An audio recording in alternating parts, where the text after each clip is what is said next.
To watch these important lessons, subscribe to DP Education's YouTube channel right now.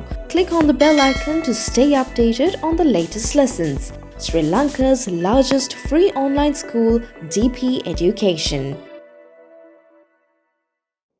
Right, children. Now we are going to start the next chapter of the lesson. So we are going to learn how heat travels from one place to another place in this chapter. So do you remember what we learned in the previous chapters, children? We learned about temperature and heat, and we learned about the expansion of liquids, and now we know that the expansion of liquids, that theory is used in making the thermometers, and we learn about different scales using thermometers, and we learn how to use the thermometers correctly. So here the topic is heat transfer. So as I told you all, under this topic, we are going to learn how heat travels from one place to another place. And there are different methods too. Okay? Right.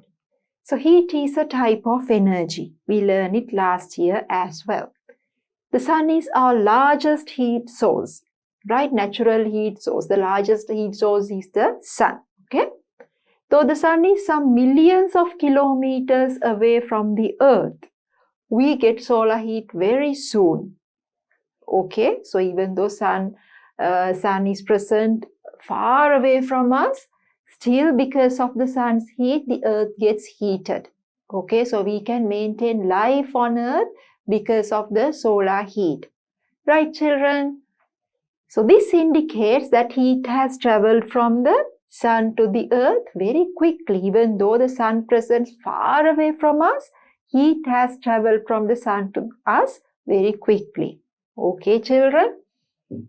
So this indicates that heat has travels from the sun to the earth very quickly. How does this happen, children? So under the lesson, we are going to learn how this takes place. Okay? We feel warm though we are a few meters away from a fire. So you must have experienced this. When there's a fire, like when you go on sometimes when you go on camping, we have to light a bonfire. So we can stay around the bonfire and we feel the warmth of the fire. Right, children? So how do we feel that even if we don't go too close to the fire, still we can feel the warmth of the fire. Okay? So we feel warm though we are a few meters away from a fire. The hand will be burnt if a heated object is touched. Right? If you touch a hot object or hot surface, your hand, if it's too hot, your hand will get burnt. Right? Which means that heat comes from the hot surface to your hand. Okay, children? So in the above instances, heat has traveled from one place to another place. So when you are away from the fire, so from fire towards you, heat has traveled. So earlier I explained y'all, when it comes to heat, heat travels from where it is higher to lower, right? So when you consider this fire, the heat of the fire is higher than the outside environment. That's why heat travels from fire towards you. Okay, children? So which means heat travels. Okay? So here, touching a hot cup of tea. So you can, when you keep this hot cup of tea on your palm, you can feel its temperature. You can feel the warmth of that hot cup of tea, which means from the cup to your hand, heat transfers. Okay, children? So under this lesson, under this chapter, we are going to learn what are the different methods. So when we consider these two incidents, does the heat travel from one place to another place in the same way, children? We'll see. So there are three methods of heat transfer. So even though there are different instances, heat travels from one place to another place, heat transfers through solids, liquids and gases in three ways. Okay, children? So what are those three ways? I will write here. Here heat transfer.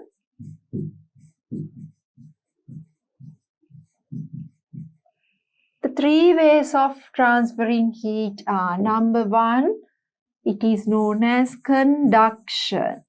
Now we are going to learn about all these methods separately, okay? Conduction. Actually, conduction is the method where heat transfers through solids, right? Convection.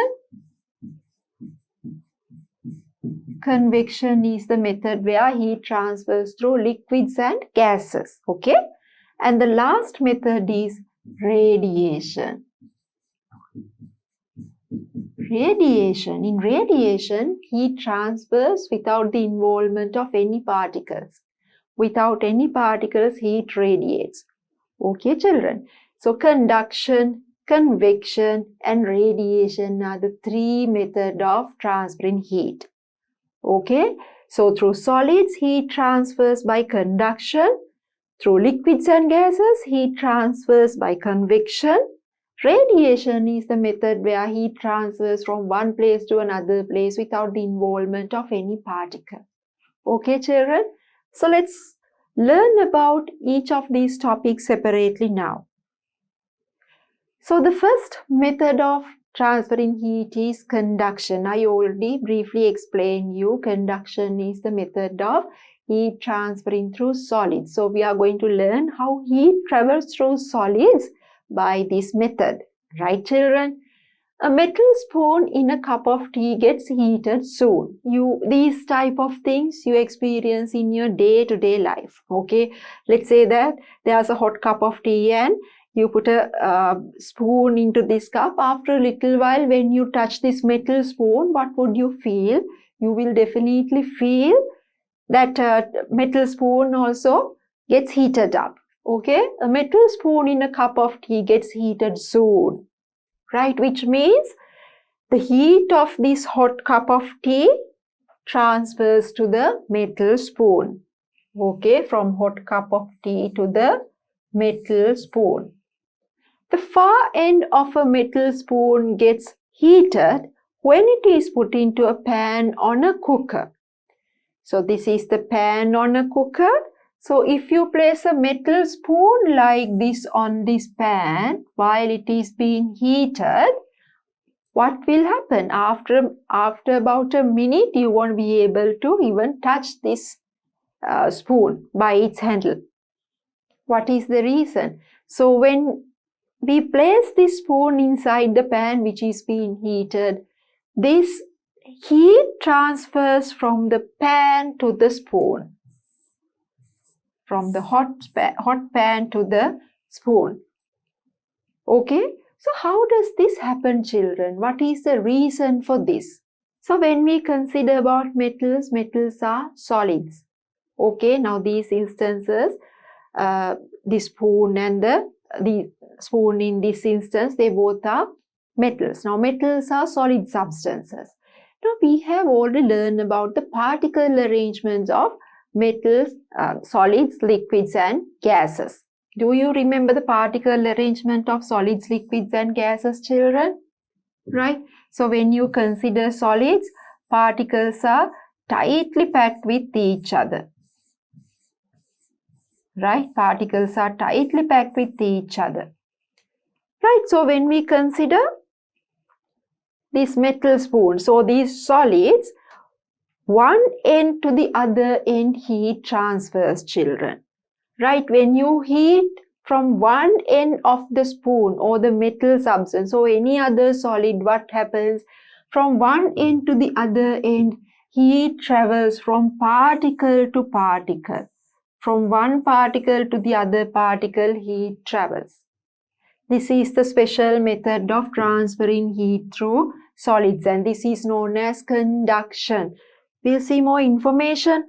First of all, we have this activity to understand how this, now I earlier explained that through metals, heat conducts from one end to the other end, from particle to particle. Okay, from particle to particle, heat transfers. So to understand this better, we are going to do an interesting activity. Activity is finding out how heat transfers through a solid substance. So what do we need to do this? We need a metal rod, we need some pins, and we need a candle, okay? right? Candle or a burner. A metal rod. We need a metal rod, a few pins, and a candle or a Bunsen burner also. Okay. Right, children? Need a metal rod, a few pins, and a candle, right? Then how to do this activity? Now look at this activity. So the method. Now look at this labeled diagram. This is the metal rod, right? You can see the pins are fixed to this metal rod. How do we fix the pins to the metal rod? Let's read this one. Take the metal rod and fix pins on it in 2 centimeter intervals. In 2 centimeter intervals, right? 2 centimeter intervals between each pins, right? So take the metal rod and fix pins on it in 2 centimeter intervals using candle wax as shown in the above figure. What you can do is you can light the candle, and when the candle melts, you have to take the metal rod. If this is the metal rod, then what you have to do is you have to light a candle, and you have to put a drop of melted wax onto one side of this metal rod. Then before it gets solidified, you have to fix the pin. From the head side, you have to fix the pin onto the metal rod. So what happens when this melted wax cools down, it becomes solid, and therefore using that wax part, you can nicely fix this pin to the metal rod. So you have to fix these type of several pins to the metal rod using candle wax. Okay? So take the metal rod and fix pins on it in 2 centimeter intervals using candle wax as shown in the above figure. Okay? Then what do you have to do? Heat one end of the rod using the candle. Heat one end of the rod. Look at this one. So from one end you have to heat, and from the other end you have to hold the metal rod. Okay? So record your observations after some time. So you have to observe what happens to these pins when you hold this metal rod from one end to the candle, and you have to hold from the other side, and observe what happens. Even at home, you can try to do this activity. It's very easy to do. Right, children? So when you do this activity at home, if you cannot find a metal rod, you can use a long metal spoon. Right? With a long handle, you can use a metal spoon. Okay, children? So let's do this activity in the lab now. Right, children? Now we are going to do this activity to see how heat transfers through solids. Okay, children? Now, here you all can see this apparatus. This is a metal rod. From one side, I have fixed it to the laboratory stand. This is the free end, right? I have a spirit lamp here. Now, at the same time, you all can see 4 pins are fixed to this metal rod using wax. Okay? What I'm going to do is, from this free end, I am going to supply heat to this metal rod. Let's see what happens.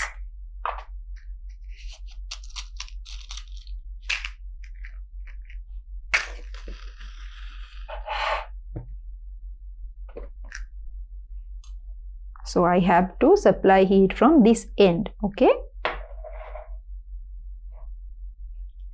Check what happens to these small pins that are connected with the wax drops. Okay, now that is, the wax is solid at the moment. That's why it can fix these pins onto this metal rod. Check what happens.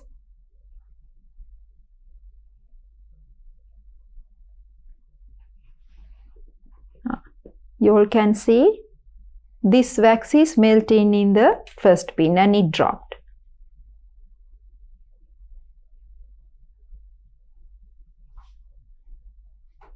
Then you all can see the same thing takes place in the second pin from this side. It also dropped.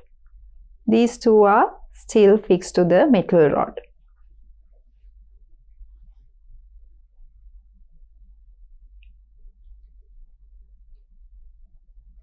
We'll observe carefully. Right.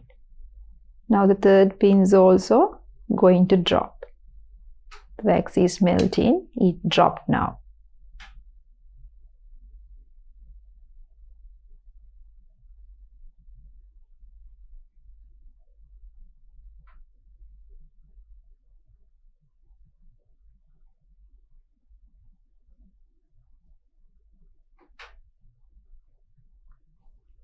Right, children, observe carefully. Our last pin is still in the same place. Right.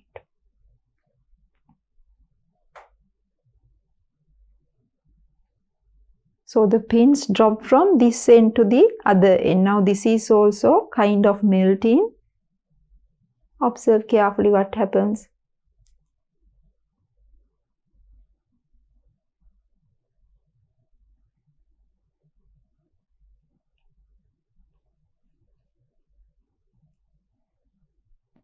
Right, that also dropped. Right, children? So what is the reason for this observation, children? Now when I supplied heat from one end of the metal rod, this heat travels through the solid. Now this solid is made up of solid particles. Now solid particles are tightly packed with each other, children. Now when I supply heat from one end, what happens? This heat transfers from one particle to the other particle through this metal rod. Right, now earlier we could fix these small pins to this metal rod because the wax is solidified, right, with the solid wax. Okay, children? Now here what happens, as the heat moves from one end to the other end, when the heat reaches to the place where the respective wax drop presents, by absorbing heat, the wax melts.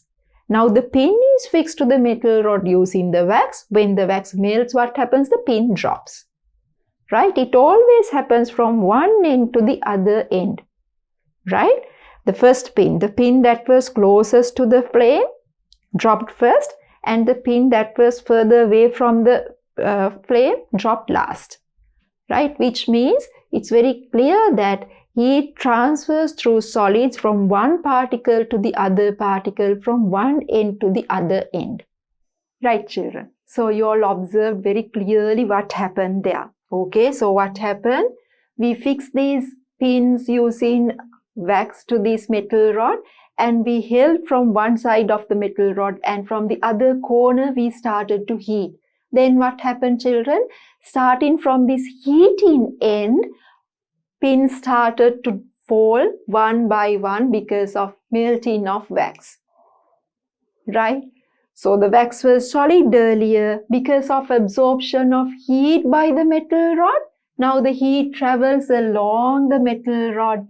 And then what happens? Now when heat travels from this place to this place, that part gets heated up, and because of heating up of wax, wax melts. Okay?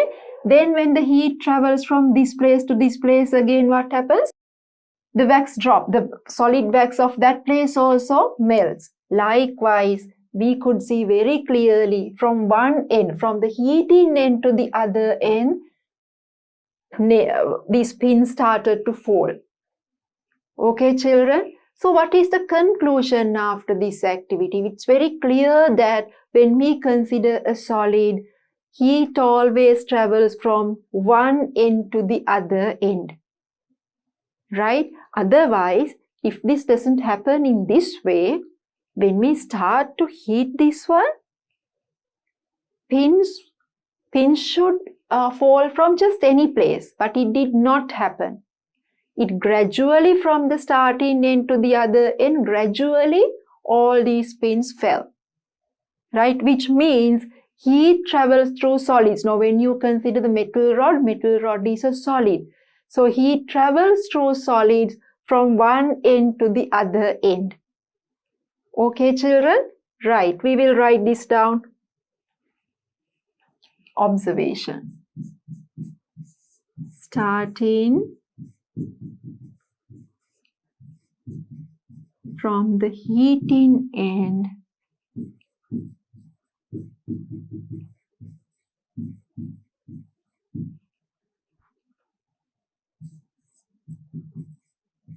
pins fall gradually. You write one by one due to melting of wax. Melting of wax. Right, children? Starting from the heating end, pins fall gradually, one by one, due to melting of wax. Okay? So what is the conclusion? It's very clear that heat travels through solid from one end to the other end. Okay? Heat transfers through solids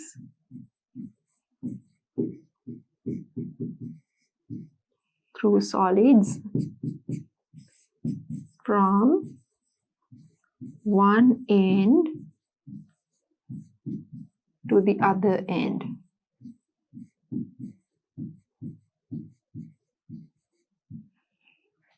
Right, children? Conclusion is heat transfers through solids from one end to the other end. Okay?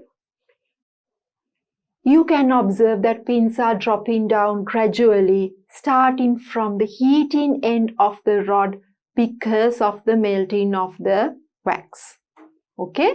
Thus, it can be concluded that heat has transferred through particles of the rod starting from the heating end. Even earlier, I explained y'all, when you consider a solid, right? Let's say if this is the metal rod, this metal rod is made up of solid particles.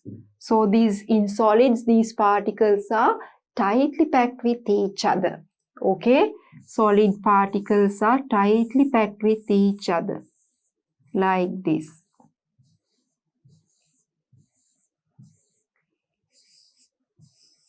Right, children?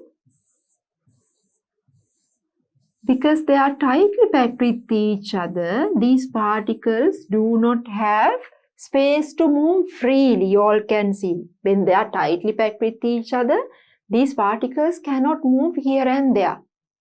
Right? So when heat is applied from one end, what happens, children? First of all, particles present in that end get heated up.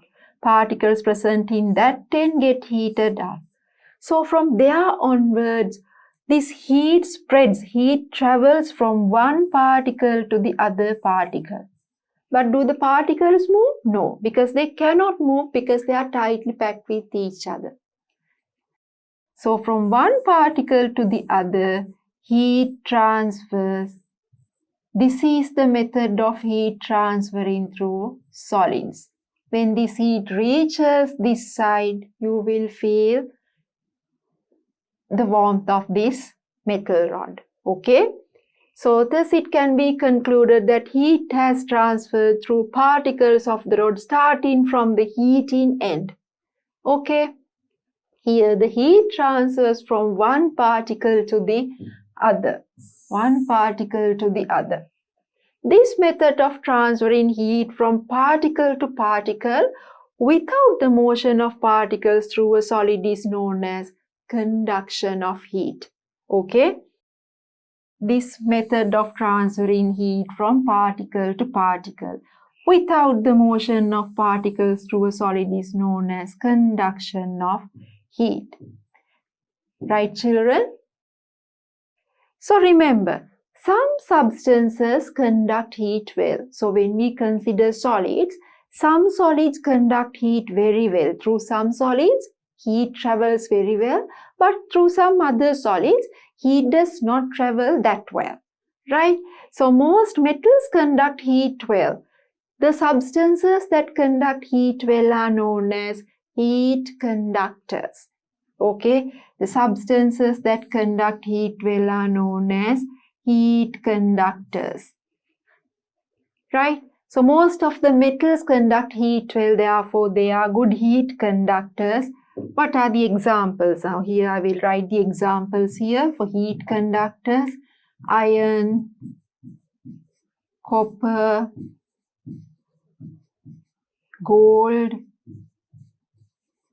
silver, aluminium, right? These are some heat conductors. Most of the metals conduct heat well than the other substances. Therefore, these are known as heat conductors. But some other substances are there. They don't conduct heat well. Right? Substances that do not conduct heat well are known as, a special name is there for them also, heat insulators. Heat insulators. Right, children? These substances do not conduct heat well. Right? What are the substances? Now, when you consider metal spoons, the cooking pans and metal spoons we'll consider when we use for cooking, right? Cooking pans, most of the time, the handle is made with plastic or wood. Okay, when you consider the lid of the pan, that knob part that we are going to handle of the lid also made with something, a certain substance that do not conduct heat well, right, for prevent us from burning. Okay, children, so plastic is a heat insulator. Okay, wood is a heat insulator, right? Another example is cloth. Okay, children, clothes also don't conduct heat that well. Right? Glass does not conduct heat well. Okay, children, we'll write down glass, wood, plastic, clothes, water, wool, woolen clothes, wool, styrofoam. Styrofoam means, like normally we call it rigifoam also. Styrofoam does not conduct heat well. It's a very good heat insulator. Okay. Styrofoam. So these are the examples. Paper. Right. So these are good heat insulators. They don't conduct heat well. So most of the time, good heat conductors are metals. Okay. So heat insulators are the substances that don't conduct heat very well. Okay. So glass, wood, plastic, cloth, water, wool, styrofoam, paper, and many other examples are also there. Okay, children? So here instances where heat conductors and heat insulators are used. Look at this picture. So you all can see here, these are spoons. You all can see the handle of the spoon is made with plastic, right? So when you use these type of metal spoons, if the handle is also made with metal, what will happen? So if accidentally we leave the spoon in the pan, what will happen, children? That handle also will get heated up and it's very difficult to hold it from that handle. Therefore, mostly these handles are made with something heat insulating substance, right? Look at the pan. This part of the pan is made with metal, but the handle part is with a heat insulating substance, right? Because this part must be made with a heat conductor, because we need to, in order to use it efficiently, it should get heated up well. Okay, so when you consider the kettle, look at this one. The handle part is a heat insulator. This other part is a heat conductor. So if you made this part also with heat insulator, we can get the job done properly. So when we boil water, this kettle part should get heated up well. So therefore, the lower part of the kettle should be made with a heat conductor and the handle with a heat insulator. Okay, so look at this water heater. This water heater, it is here also this part. This is where we are going to hold from. So this part is plastic And this part must conduct heat well in order to get heated up and to make the water boil. Okay, so this is a metal spoon, totally metal spoon. Most of the time, we should not use these type of spoons to cook. Okay, we can use these type of spoons for other purposes without using them to cook because the handle is also made with metal. So therefore, that part gets heated up very easily. Iron, only this part is made with metal. Right? All the other, this entire part, including the handle part, is made with heat insulating substance. Which means in our day-to-day life, we use heat conductors and heat insulators similarly. Okay, we have to use at times heat conductors, heat insulators, both of them equal we have to use. And most of these equipment given in this picture, they contain heat conducting part and insulating part, both. Okay, children, so I hope you got a better understanding about heat conductors and insulators. We'll move on to the next assignment. Find out some other instances where heat conductors and heat insulators are used in day-to-day life. You all can do this at home very easily, right? Look at your surroundings. Look at the different appliances at home and you will get an idea, right? You all have to try these out by yourselves as an individual activity. All by yourselves you have to try. Okay? So observe different types of instruments, equipment that you use very carefully. Check whether there are heat insulating parts, heat conducting parts, right? The purpose of using those parts, you will get a better idea. Okay, we will write some of them. So earlier I explained y'all when cooking, it's better to use wooden spoons, okay, than using metal spoons. Okay, we will write using wooden spoons when cooking. And at the same time, I explained that example was given here also, using metal pans when cooking. Okay, using metal pans when cooking.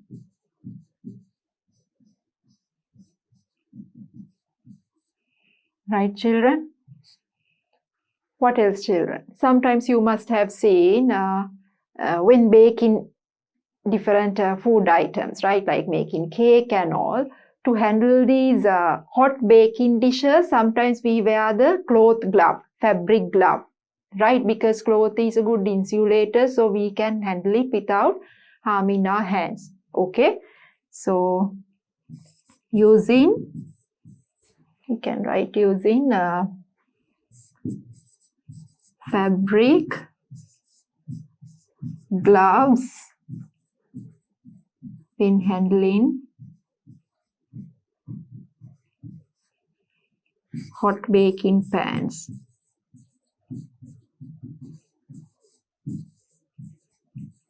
Right, children? What else? We can even consider, I explained y'all, styrofoam or rigifoam is a good heat insulator. Therefore, these rigifoam boxes are used to keep ice without melting. Okay, children? And you must have seen the bottle warmers, right? The milk bottle warmers of the small children, right? The babies, when they use milk bottles, when you go somewhere with milk, in order to keep these bottles warm also, sometimes we use bottle warmers. Those bottle warmers are made with heat insulating substance. Okay, we will write one of them. Using rigifoam boxes to keep ice without melting. Without melting. Right, children? So these are only some examples. Okay, using wooden spoons when cooking, using metal pans when cooking, and when you use the lids of the pans, they also should be heat insulators. Using fabric gloves when handling hot baking pans, using rigiform boxes to keep ice without melting, right? The cooking part of the rice cooker is made with metal for better conducting of heat. Okay, so those are some examples. So you can collect many other examples at home by yourselves. Okay, children? So for extra knowledge, here we have people living in cold countries use woolen clothes to maintain their body temperature during winter season. So as woolen clothes are good heat insulators, they prevent losing body heat to the environment. So the body heat can be protected inside these clothes because body heat will not go across. People will not lose their body heat across their clothes because then they cover their bodies with woolen clothes because woolen clothes are very good heat insulators.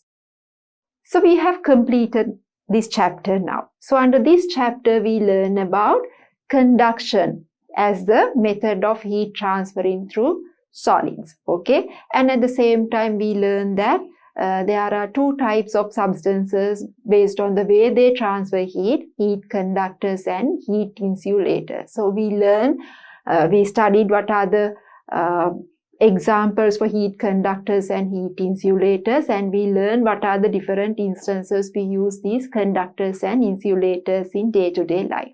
So in the next chapters, we are going to learn about the other methods of transferring heat. To watch these important lessons, subscribe to DP Education's YouTube channel right now. Click on the bell icon to stay updated on the latest lessons. Sri Lanka's largest free online school, DP Education.